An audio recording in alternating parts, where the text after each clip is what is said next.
Rəhmətə gedən valideynin qəza namazının böyük övlad qılmalıdır. Lakin bizdə evin kiçiyiyəm və yalnız mən namaz qılıram. Sualım belədir, mən qəza namazını qıla bilərəm, yoxsa gündəlik namazları hədiyyə əda etməliyəm? İnsan düzdür, böyük oğula vacibdir. Bəli.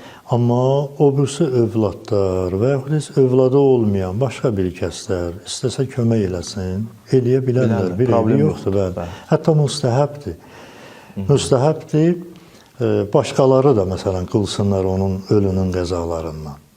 Övladlara, qeyri-övladlara. Bəli. Yaxşı olar ki, elə o qəzalar çoxdursa, böyük oğula kimsə gəlsin, kömək eləsin. O birisi bacı, qardaş desin ki, 2 ili mən boynuma götürürəm, mən qılıram. Əgər başqa qılan olsa, böyük oğlun boynundan düşür. Daha böyük oğlun təzədən qılmağa ehtiyac yoxdur. İndi çox gözəl ki, o yazan namaz əhlidirsə, özü də görür ki, böyük oğul namaz qılmır, atan da qılmayacaq, özü nə qədər bacarır qılsın.